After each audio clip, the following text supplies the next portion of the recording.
சற்று முன் திமுகவில் இணைந்த செம்மலை ஸ்டாலின் கொடுத்த மிக உயர்ந்த பதவி அதிர்ச்சியில் எடப்பாடி.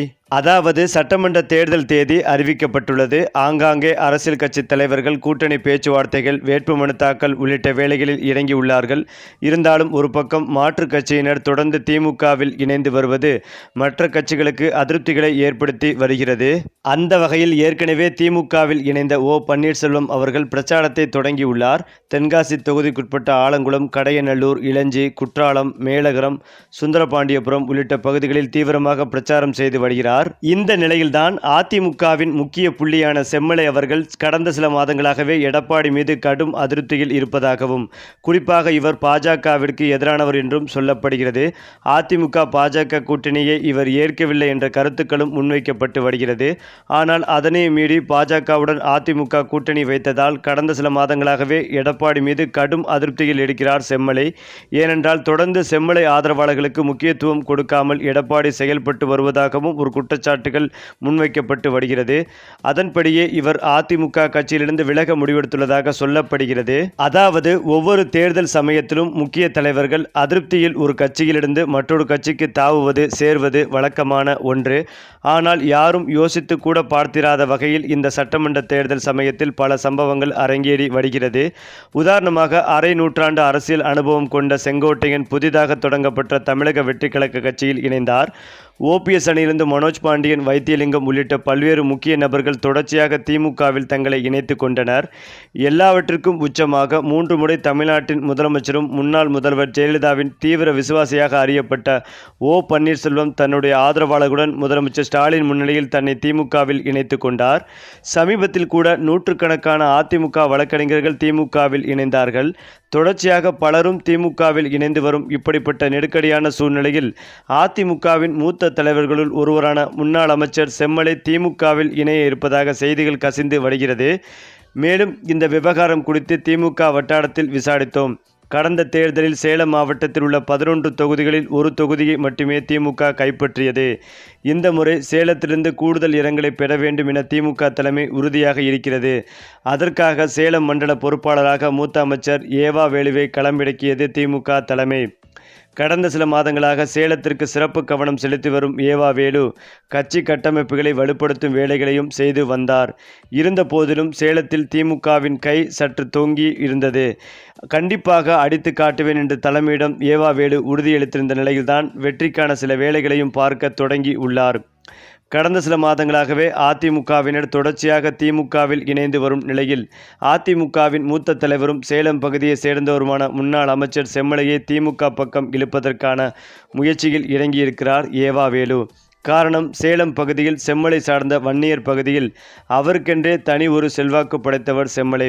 அவரை மேட்டூர் தொகுதியில் களமிறக்கினார். மேட்டூர் மட்டுமின்றி இன்னும் 3 தொகுதிகளில் கூடுதல் வாக்குகள் வரக்கூடும். இதனால் திமுகவின் வெற்றி வாய்ப்பு பிரகாசமாக இருக்கும் என்று எண்ணி முயற்சியில் இறங்கினார். ஓபிஎஸ் தொடங்கி பலரும் முயற்சி செய்திருந்த நிலையில் அவர் திமுகவிற்கு இசைவு கொடுக்கவில்லை என்கிறார்கள் விரிவாக. மேலும் செம்மலை குறித்து அவருடைய ஆதரவாளர்கள் சிலரிடம் பேசினோம். சுயேட்சை சட்டமன்ற உறுப்பினர் தொடங்கி அதிமுக சட்டமன்ற உறுப்பினர், நாடாளுமன்ற உறுப்பினர், அமைச்சர் என பல்வேறு பொறுப்புகள் இருந்தவர் செம்மலை. ஜெயலலிதா மறைவுக்கு பிறகு அதிமுக சட்டமன்ற உறுப்பினர்கள் அனைவரும் கூவத்தூர் ரிசார்ட்டில் வைத்திருந்த சமயத்தில் அனைத்து எம்எல்ஏக்களிடம் எடப்பாடியை முதலமைச்சராக கையெழுத்து போட சொல்லப்பட்டது. அனைவரும் சரி என்று சொன்ன நிலையில் முதல் ஒரு ஆளாக என்னால் முடியாது என்று கிளம்பிய நபர் செம்மலை. அந்த ஒரு காரணத்தினாலே கடந்த சட்டமன்ற தேர்தலில் செம்மலைக்கு வாய்ப்பு கொடுக்கப்படவில்லை என்று அதிமுக வட்டாரத்தில் செய்திகளும் பரவி வந்தது. எப்படியும் இந்த தேர்தலில் நமக்கு வாய்ப்பு கொடுக்க மாட்டார் அல்லது நாம் கேட்கும் தொகுதியை வழங்க மாட்டார் என்று செம்மலை உணர்ந்த காரணத்தினாலே இந்த முறை அவர் விருப்ப மனு கூட வழங்கவில்லை என்று சொல்லப்பட்டு வருகிறது. திமுக முகாமுக்கு அவரை இழுக்க பலரும் பல கட்ட பேச்சுவார்த்தையில் இறங்கியிருந்தார்கள். அதிமுக தலைமை மீது அதிருப்தி இருந்தாலும் அவருக்கு அந்த கட்சியிலிருந்து வெளியேறும் எண்ணம் இல்லை என்றும் சொல்லப்பட்டது. திமுகவிற்கு செல்கிறார், இணைகிறார் என்ற செய்திகள் பெருமளவில் பேசும் பொருளான நிலையில் அவரே நான் திமுகவுக்கு போகவில்லை என்று விளக்கமும் கொடுத்திருந்தார். அதற்கு முற்றுப்புள்ளியும் வைத்திருந்தார் செம்மலை. மேலும் செம்மலை அவர்கள் திமுகவில் இணைந்தார். மேட்டூர் தொகுதியில் வெற்றி வாய்ப்பு எப்படி இருக்கும் என்கின்ற ஆலோசனையில் இறங்கியுள்ளனர் திமுகவின் முக்கிய புள்ளிகள். அதன்படி மேட்டூர் தொகுதியில் செம்மலைக்கு அமோக வெற்றி வாய்ப்பு இருப்பதாகவும் அவர் மட்டும் திமுகவில் இணைந்தால் வெற்றி உறுதி என்ற கருத்து கணிப்புகளும் வெளிவந்து கொண்டிருக்கிறது. அதேபோல் செம்மலை அதிமுகவிலிருந்து திமுகவிற்கு மாறுவதற்கான சாத்தியக்கூறுகள் குறித்து விவாதிக்கும் போதுதான் சில தகவல்கள் கிடைத்தது.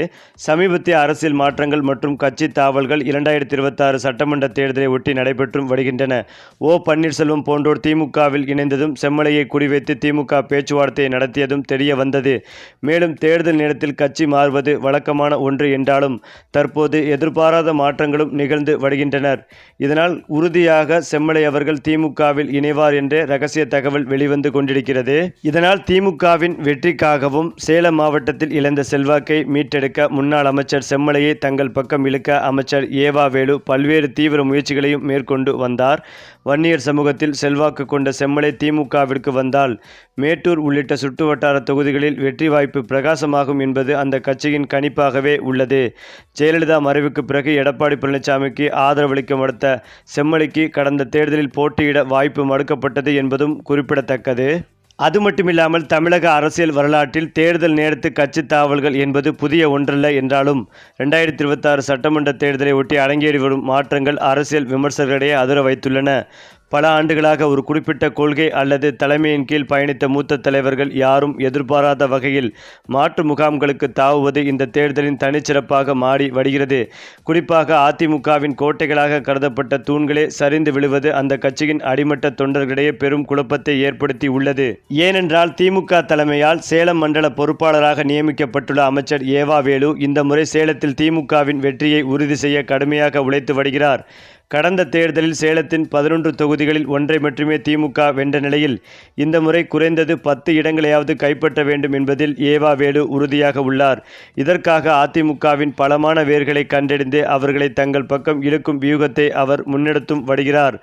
வன்னியர் சமூகத்தைச் சேர்ந்த செம்மலைக்கு மேட்டூர் மற்றும் அதன் சுற்றுவட்டார பகுதிகளில் கணிசமான வாக்கு வங்கி உள்ளது. அவரை திமுகவிற்கு இழுப்பதன் மூலம் மேட்டூர் மட்டுமல்லாது அதன் அண்டை தொகுதிகளிலும் வன்னியர் வாக்குகளை எளிதாக அறுவடை செய்யலாம் என்பது திமுகவின் திட்டம். இதற்காக அமைச்சர் ஏவா வேலு நேரடியாகவே செம்மலையுடன் பேச்சுவார்த்தைகளை நடத்தி வந்ததாக கூறப்பட்டும் வந்தது. அதன்படி செம்மலை திமுகவில் இணைய சம்மதம் தெரிவித்து விட்டதாகவும் இதற்காக மூத்த அமைச்சர்களிடம் ரகசிய பேச்சுவார்த்தை நடந்து முடிந்து விட்டதாகவும் சொல்லப்படுகிறது. மேலும் விரைவில் முதலமைச்சர் ஸ்டாலின் அவர்களே நேரில் சந்தித்து செம்மலை அவர்கள் அதிகாரப்பூர்வமாக திமுகவில் இணைவார் என்றும் இதற்காக ஸ்டாலின் அவருக்கு மிக உயர்ந்த பதவி கொடுக்க உள்ளதாகவும் தற்போது தகவல்கள் பரவி வருகிறது.